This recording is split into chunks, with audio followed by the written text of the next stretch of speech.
Hey, partners, welcome to our second episode of the Here Everyone Belongs podcast. Today, we have Christy Banazek on the mic. Christy is our executive sponsor for the Women's Inclusion Network, which is one of our PRGs. And she's also the Group VP for Food, Drug, Human Resources. Welcome, Christy. Hi, how are you, Megan? Good, thanks for joining us. So today, we're going to talk about the Women's Inclusion Network Partner Resource Group.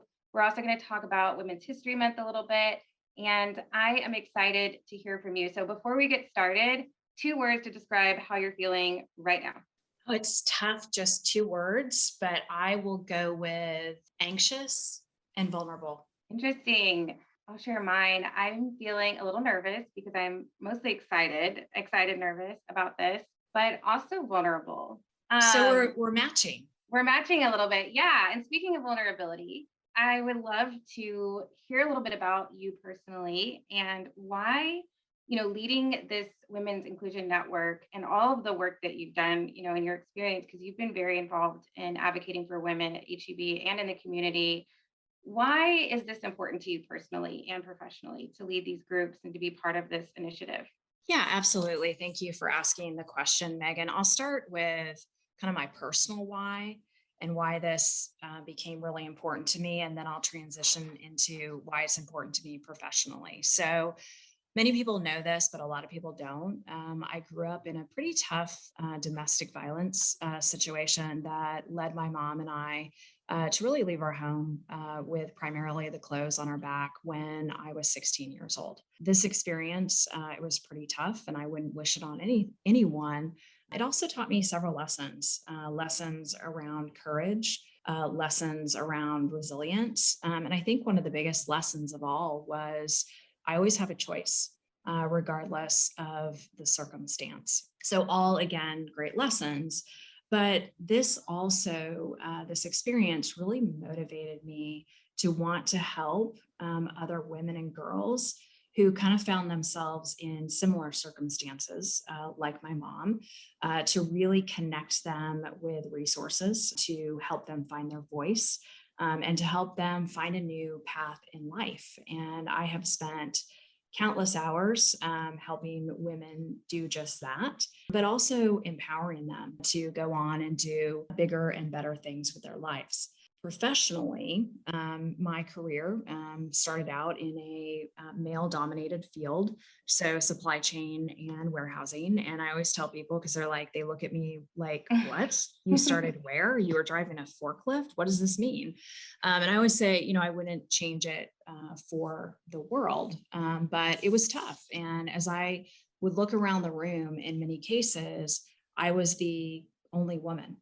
And I spent a lot of years kind of trying to prove my worth and prove myself. But one of the things I didn't have to do was go it alone.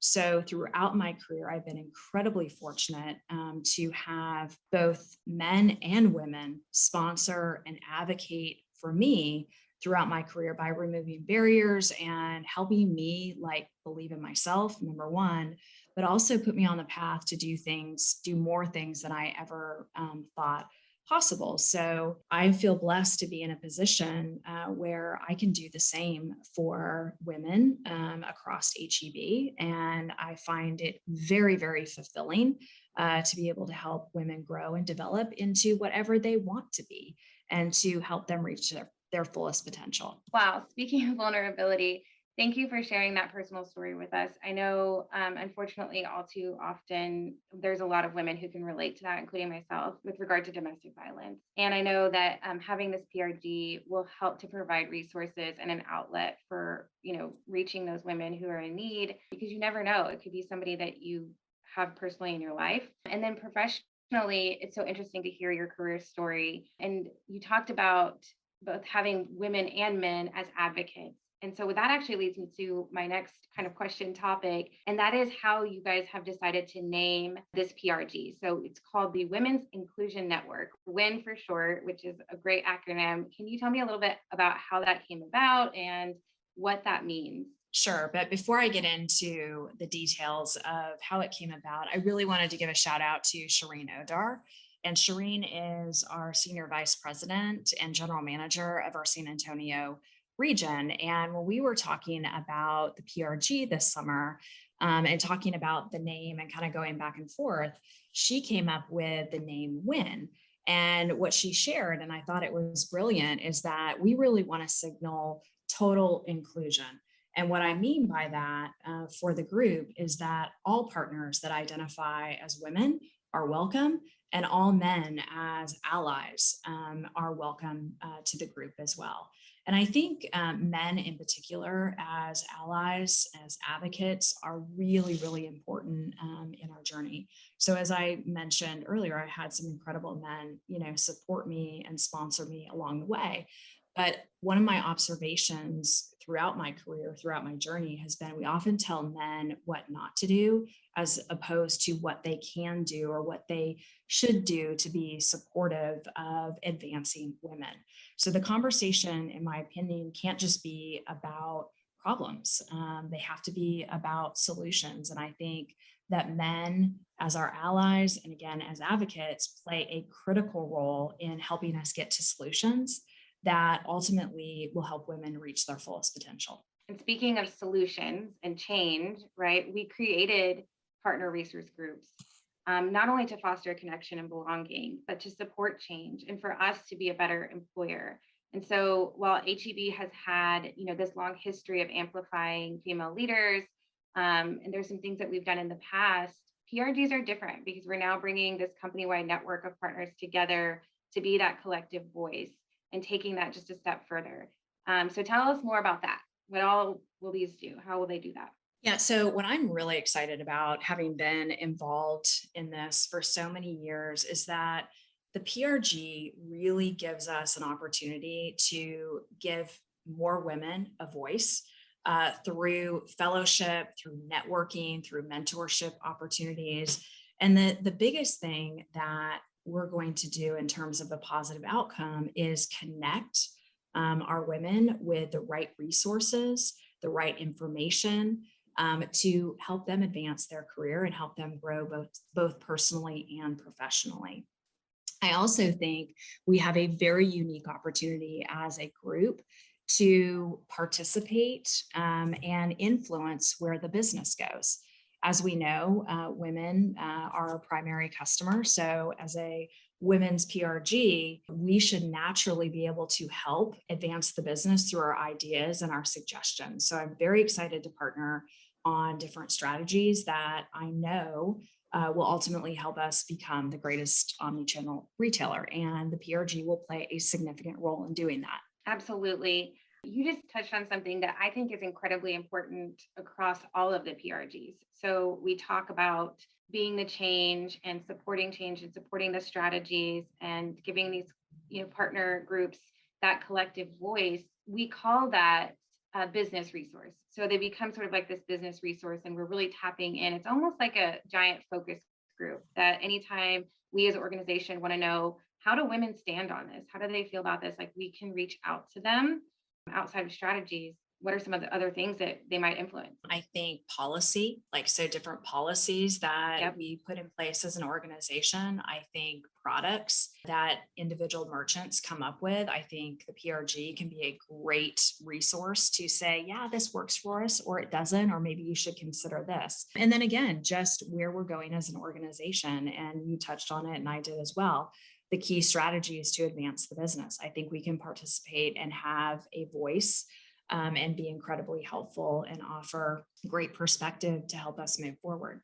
Christy, you also said the HEB's, the vision of becoming, the greatest omni-channel retailer. So we talk about vision. What is the vision for this group? What is the big dream, 5-year goal at this point? I know it's hard to see past that, but right now, what are you guys hoping to achieve in the next 5 years? This is where it gets super exciting for me to talk about. And I really ask you, Megan, to imagine a world in the future at HEB where we are seen as the first choice and the only choice as women select careers. Imagine a world where we are considered the gold standard for representation across an organization in comparison to other retailers. Imagine a world where every female partner has the resources that they need to feel empowered to go after their dreams and their aspirations and achieve them. So, those are a few of the, ideas that I have, but I think they're very doable. And I think there are even more possibilities beyond what I just shared. If we set our sights on those types of outcomes in, let's say, 5 to 10 years from now, I'm certain that not only are we going to be seen as the greatest omni-channel retailer, we're also going to be known around the world as a role model organization for creating pathways for women to advance and to, again, ultimately reach their fullest potential. I can see the vision. One of the things that you have talked about before, and I've heard you say, the importance of women empowering each other. And so I want to hear your words. Like, what does that look like to you? Yeah, so I will say, and I might have touched on this a little bit earlier, I would not be where I am today without the support of other women in my life, whether that was personally or professionally. And I believe in that principle of women helping women. So I always go to, this quote. So be the woman who fixes another woman's crown without letting the world know it was crooked. And I have had so many women do that for me. And that's really what I hope for all of us collectively as a PRG, that we're there, we're helping one another. And to me, it's kind of this simple. This is how I think about it when I think about supporting other women. So be the champion, be the friend, be the advocate to other women that you would want for yourself. And I think collectively, if we can all do that, not only do we achieve the dream that I have for the PRG, but I think we'll change the world. And I think we can role model that behavior for others. I feel like I hear Beyonce like playing in the background right now, like who rules the world. This is so incredible. I love hearing the message and the vision that as a PRG we're putting together and as an organization. Because as we close out, what do you want to say to those who are interested in joining, whether it's as a member or an ally? I'll just reinforce what I said earlier. Win welcomes all. So please join us if you are looking to grow and make meaningful connections with some incredible people. I always reference Dr. Brene Brown because she is like, well, I want her to be my best friend. I dream that she's my best friend, but I love her. And I think that she talks about meaningful connections in a very powerful way. And that is the energy that exists between people when they feel seen, when they feel heard, when they feel valued, when they can be in a situation where they can give and receive without judgment, and they draw strength from those relationships. So for those of you that decide to join us, I promise you, you will be seen, you will be heard, you will definitely be valued, and it will always be in a judgment-free zone. So along our journey together, I believe that we're going to accomplish some amazing things, and we're going to have a lot of fun while doing so. So together, I think we can win. Amazing. I love how you brought it back to Brene Brown, who talks so much about belonging. And, this podcast is called Here Everyone Belongs. And I just feel like everything you shared today, all of those things that this group is going to do is just only going to reinforce this concept of here everyone belongs. So again, Christy, thank you so much for joining us on this podcast today. I really appreciate it. Thank you so much, Megan. It has been great. And I feel brave. I was feeling vulnerable and now I feel brave. How do you feel? I feel the same. I feel so good about, what you shared. I feel like I even learned a little bit too. Inspired would probably be my word. I'm totally inspired. I want to go out and, do all the things today. Awesome. Well, thanks for having me. Thank you. Partners, thank you so much for tuning in today. We hope that you join us next month on our episode of Here Everyone Belongs podcast when we interview Chief People Officer Tina James and Elizabeth Kendall, who leads our Disabilities Bridges program. We are going to talk about celebrating Autism Awareness Month, as well as learning a little bit about the disabilities program and talk about the future disabilities PRG that we're building. So be sure to tune in, and thank you. And partners, don't forget, here everyone belongs.